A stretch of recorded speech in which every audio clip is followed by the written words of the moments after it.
elucidando ponto a ponto do que é a reforma administrativa. Mas eu queria começar, pelo que a Eunice comentou, Eunice, muito bem detalhado também a sua apresentação, mas falar um pouco sobre a dinâmica da eleição. Hoje tem muito servidor público no município de São Paulo que, como ela disse, talvez não tenha a dimensão da importância das eleições gerais de 2022. Temos eleição para presidente, temos eleição para governador. O que é que tem a ver a PEC 32 com o atual momento eleitoral de 2022? Vamos voltar um pouquinho no tempo. Nós tivemos, desde que teve o golpe na presidenta Dilma, nós tivemos uma mudança substancial na gestão do país.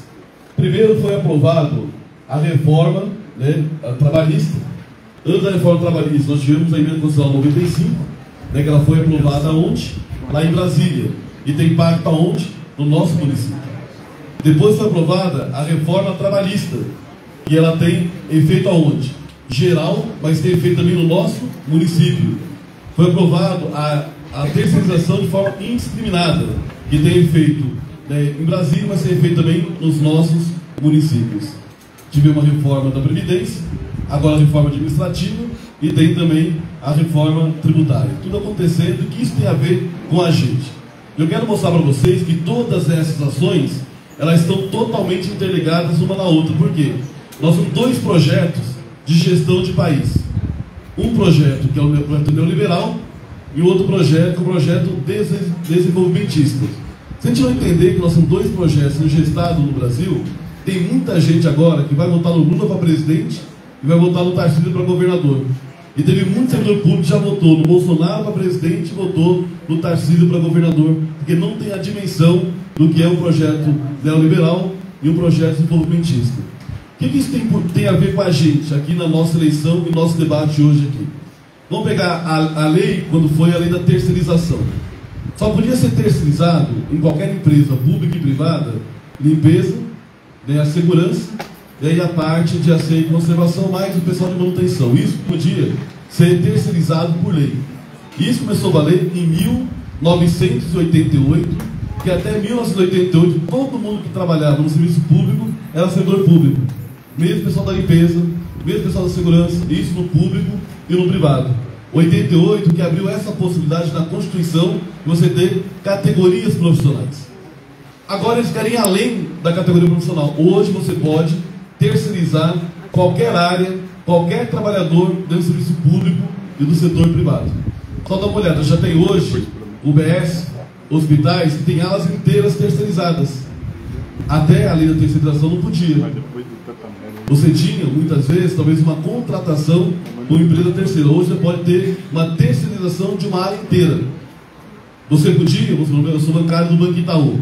O Itaú, para contratar, por exemplo, um analista de sistema, ele tinha que contratar a IBM. Ele contratava a IBM contratava o analista de sistema para prestar serviço para o banco. Hoje não. Hoje o Itaú, ele pode contratar um analista de sistema como PJ direto. Isso quem permitiu que isso pudesse acontecer? A reforma trabalhista em novembro de 2017, quando o Temer já estava governando o Brasil. Olha para a gente começar a entender como é que está tudo totalmente interligado, uma reforma na outra. Primeiro se aprova a emenda constitucional 95, congela o investimento no lugar de saúde e educação. Eu tive essa conversa com vocês lá atrás, quando a gente estava ainda ali no centro Novo, quando era lá a outra estrutura, na Barão, que era a estrutura lá de formação de vocês. Tivemos que fazer esse debate na época do impacto da emenda constitucional 95, mostrando o quanto ia ter prejuízo na saúde e na educação. Logo depois disso, ainda era na presidenta Dilma, não, era no Temer, foi bem no começo do governo Temer. Depois veio a terceirização, depois veio a reforma trabalhista, depois da Previdência. Vamos ver a trabalhista, como é que ela está vinculada ao que acontece com a gente hoje, que ela tem a ver com a administrativa. Hoje, por exemplo, eu fui superintendente do Ministério do Trabalho. Qualquer universidade, para ter a renovação da autorização para funcionar, ela tinha que me apresentar um plano de carreira e eu tinha que assinar autorizando o funcionamento daquela universidade. Hoje, por exemplo, não é mais obrigatório nenhuma empresa, nem pública nem privada, ter plano de carreira. Está aprovado na reforma trabalhista de novembro de 2017. plano de carreira que nós brigamos para ter no serviço público e privado, hoje não é mais obrigatório. Se o prefeito não quiser instituir, se o governo quiser instituir, a outra que não quiser instituir, ela não tem mais a obrigação de ter plano de carreira. A incorporação de gratificações ou comissões, né, sempre foi uma briga nossa, porque sempre na nossa estrutura salarial, sempre tinha o ordenado e tinha as gratificações. Né, e sempre foi uma luta nossa para incorporar essas gratificações. Hoje, pela lei de novembro de 2017, seja o governo ou seja a empresa, ela não tem mais a obrigação de incorporar gratificação ou comissão de função dos seus trabalhadores. O que vale é o salário, o que vale é o ordenado básico. Para ver se a reforma já foi mexendo em mecanismo que impacta agora também na reforma administrativa. O outro item que lá foi apresentado foi o PJ exclusivo, que eu acabei de falar aqui. Outro dia eu estava numa UBS aqui na Zona Leste, lá no Inácio Monteiro. Aí tinha lá uma agente de saúde, né, fez lá uma denúncia, porque a médica, não, era às 5 da tarde, né, tinha gente desde as 9 horas da manhã, né, para atender, não tinha atendido, a pediatra não tinha atendido as crianças. Aí a menina lá fez uma denúncia, né, veio a polícia militar, falou: ó, você está reclamando, se ela não quisesse atender, inclusive ela não teria obrigação. Aí nós fomos atrás.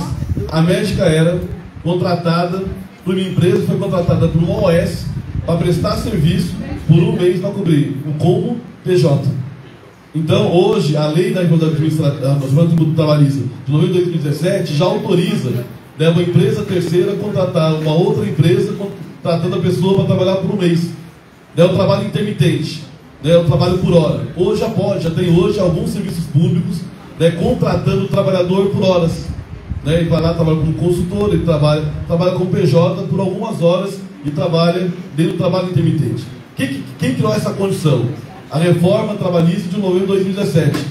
E as duas reformas, João e Eunice, as duas, tanto a reforma trabalhista como a reforma tributária, olha o que elas colocaram nas duas reformas.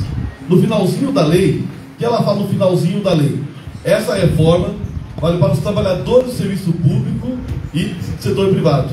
Sempre quando tinha uma lei do serviço público, sempre era uma lei específica. Sempre era específica. Na reforma trabalhista e na reforma da Previdência, as duas colocou que valia para o setor público e privado. Para a gente perceber que por trás desse projeto neoliberal já estava o desmonte da estrutura do serviço público. E olha que o prefeito, ele contrata um OS, ele contrata, né, outra modalidade de terceirização dentro, né, do serviço público, ou ele contrata o PJ, o que ele está fazendo? Ele está tirando, né, do serviço público o trabalhador concursado. Não é isso que ele faz? Vou dar um exemplo para vocês da reforma da Previdência. Muitas pessoas acabam não percebendo o impacto da reforma. A gente olhava para a idade, a gente olhava para o tempo de contribuição, mas nós não olhamos para uma coisa que a reforma da Previdência aprovou, e nós já vimos o impacto aqui na Prefeitura de São Paulo e no Estado de São Paulo, que foi a questão do aposentado ter que pagar um percentual da sua aposentadoria agora com o Instituto de Previdência. Olha o que tem por trás da reforma da Previdência. Na reforma da Previdência, vou imaginar, aqui em São Paulo, nós descobrimos aqui postos de petróleo, né, em São Mateus, Cidade de Tiradentes, em Parelheiros, lá no Campo Limpo, descobrimos aqui um monte de postos de petróleo. O Estado de São Paulo passou a ser a cidade mais rica que tinha do nosso país. Já vai ser mais ainda. O prefeito, ele podia pegar essa reserva, esse lucro, esse dinheiro da cidade e aportar recursos no Instituto da Previdência.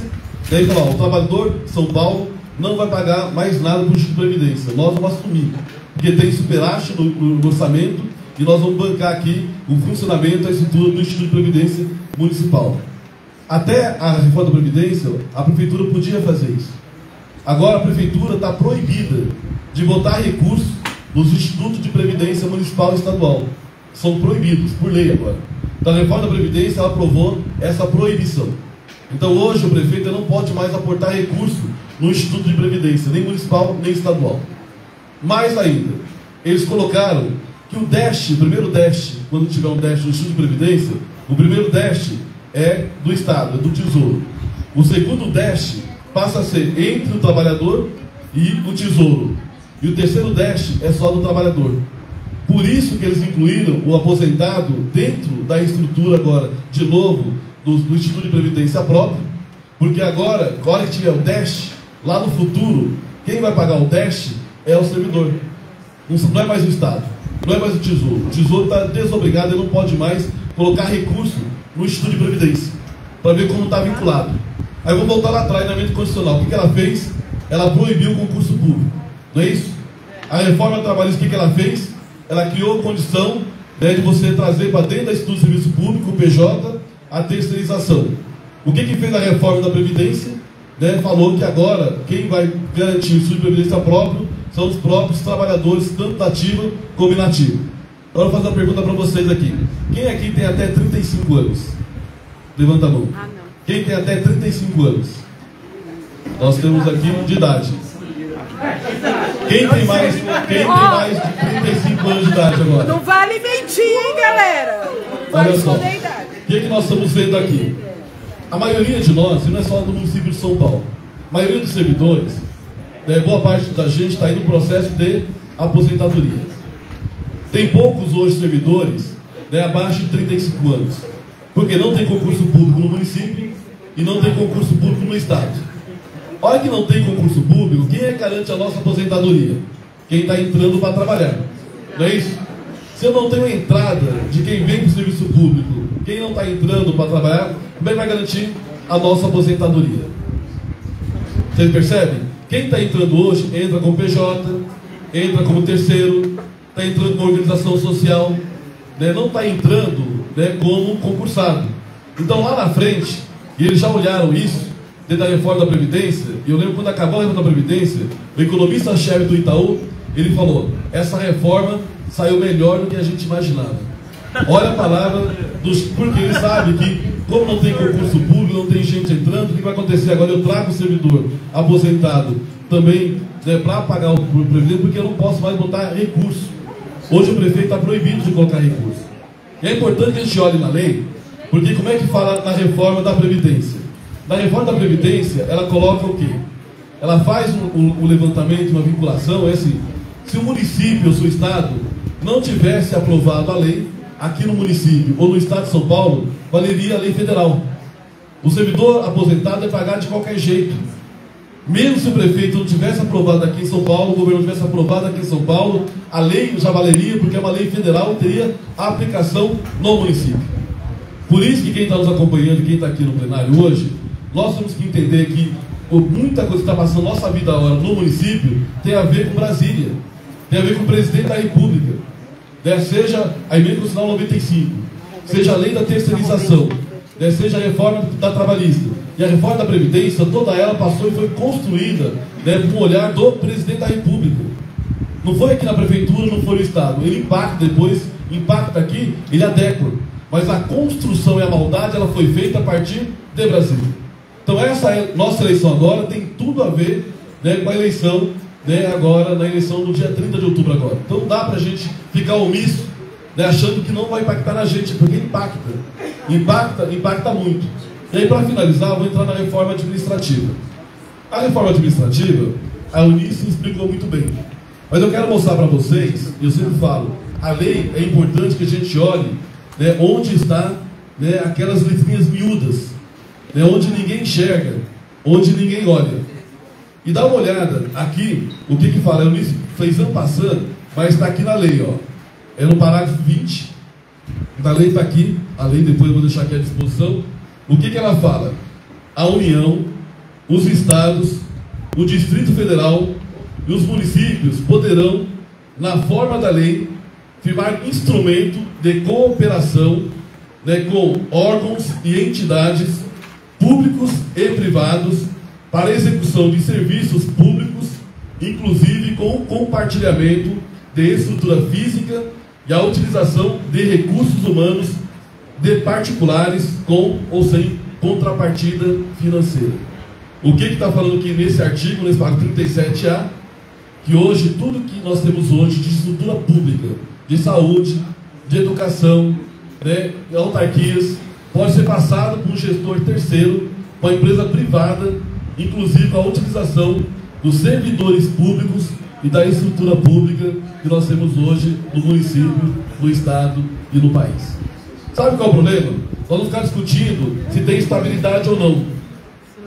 É isso que eu falo. Eles botam o bote na sala, nós estamos discutindo quem tem estabilidade. É quem tá garantido, e quem vai entrar não tem. A gente não discute, porque o que tem por trás dessa proposta é a extinção do servidor público, do serviço público no nosso país. Esse é o projeto. Não é à toa que eles atacam o tempo todo. Vocês viram na eleição agora, o Partido Novo, ele foi na televisão e falar que o que vale é o privado, não é o público. A gente vê toda vez que tem uma greve do metrô, que o pessoal fala, a linha 4 do metrô está funcionando normalmente, porque é privada. O tempo todo eles vão tentando passar para a população que vale é o privado, não é o público. Então não é à toa que hoje, a maioria dos servidores públicos hoje, no estado, na cidade de São Paulo, já tem mais de 35, 40 anos. Não é o projeto deles, né, recompor os quadros de carreira, né, hoje em qualquer área, saúde, educação, isso faz parte de um projeto de gestão. Né, quem governa há muito tempo a cidade de São Paulo? Quem governa há muito tempo o estado de São Paulo? Se a gente não entender que faz parte de um projeto, e o projeto deles não é valorizar o serviço público, municipal, estadual e federal, é desmontar, é acabar com as empresas públicas. Por que é importante acabar com a Petrobras, com a Eletrobras, os Correios, né, aqui no estado de São Paulo com a Sabesp?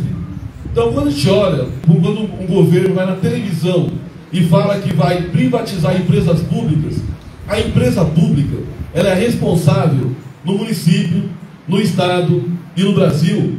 Ela garante para a gente investimento, né, em políticas públicas. Porque o orçamento que tem da arrecadação de imposto na prefeitura, no governo do estado e no governo estadual, ele é insuficiente para fazer investimento. Ele é insuficiente. Então é o lucro que a empresa pública traz para o município, para o estado e para o Brasil, que cria condição da gente poder fazer política pública. O investimento foi feito no governo federal, né, quando o PT era o governo, o Minha Casa Minha Vida, Luz para Todos, o SAMU, a UPA, o ProUni, o FIES, Brasil Sem Fronteiras, né, o BA, que é de aquisição de alimento. Tudo isso foi feito porque o lucro que tinha da Petrobras, da Eletrobras, dos Correios, da Caixa Econômica Federal, o lucro das empresas públicas, ela somava, né, o orçamento do Estado, do governo federal, e esse recurso que tinha de sobra, que você faz investimento público no país. Você não consegue fazer investimento hoje, né, no município apenas com recursos da arrecadação. O potencial de investimento ele é muito pequeno. Ele é muito pequeno. Por isso que para a gente, quando fala em empresa pública, qual que é o papel dela? É fazer o desenvolvimento, é induzir a economia. E a hora que induz a economia, todo mundo ganha. Eu fui presidente dos sindicatos bancários de 2004 a 2010. Eu tinha 97 mil bancários aqui na nossa base de representação, enquanto eu estava em 2004, 97 mil. Eu deixei a presidência do sindicato em 2004, 2010, eu tinha 134 mil bancários. Ó, saiu de 97 mil bancários para 137 mil bancários, 134 mil bancários, de 2004 a 2010. Por que aumentou o número de bancários aqui em São Paulo, Osasco e região? Porque tinha crédito para pessoa física, tinha crédito para você financiar um imóvel, financiar um automóvel, comprar uma geladeira, comprar uma televisão, para a agricultura familiar, para o pequeno empresário, né, para o médio empresário. Como tinha crédito à disposição no Brasil, o que aconteceu? E tinha crescimento econômico, o trabalhador pegava um empréstimo, e aquele empréstimo foi gerando, melhorando a economia brasileira, e o trabalhador teve recursos no bolso. Então eu quero dizer para vocês, a empresa pública, ela tem esse papel de criar a condição de gerar investimento no município, no estado e no país. Então quando, né, alguns partidos vão para a televisão e falam que vai privatizar as empresas públicas, por trás do projeto neoliberal. E todos esses partidos têm uma intenção de acabar com o serviço e com o servidor público. E a reforma administrativa, além do debate que nós fizemos aqui, né, da carreira, né, da estabilidade, ele acaba efetivamente com o serviço público do município, do estado e da União. E eles querem fazer isso. Como eu disse, pega cada uma das emendas. Emenda Constitucional 95, terceirização, reforma trabalhista e reforma da Previdência. Se não fizer a reforma administrativa, você não vai ter recurso para manter o servidor público no futuro, porque não tem contratação. Com a emenda Constitucional 95 já está proibido contratação. Já está. E com a reforma da Previdência e trabalhista, você contrata empresa terceira. Então a reforma administrativa, o que ela mais vem agora, é consolidar essas reformas que já aconteceram. E para finalizar, eu não falei de uma reforma, da reforma tributária.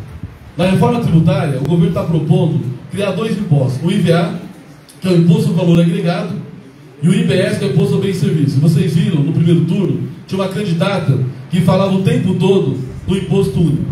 Então já está tramitando em Brasília duas propostas, uma na Câmara e no Senado, vai aprovar uma só. É o IVA, Imposto ao Valor Agregado, e o IBS, sobre Imposto do Bem e Serviço. Nessa proposta do IVA e do IBS, eles acabam com 8 impostos. Acaba com o ISS, acaba com o ICMS, acaba com o COFINS, com o PIS/PASEP, com a contribuição social sobre lucro líquido, com o salário e educação, né, e com o IPI. Acaba com 8 contribuições, 8 impostos que tem hoje no Brasil. Vou dialogar. Quem é da saúde aqui? Quem é da saúde? Quem é da assistência social? Quem é da assistência social? Vou pegar dois impostos, 3 que eles vão acabar. COFINS, contribuição social sobre lucro líquido e PIS/PASEP.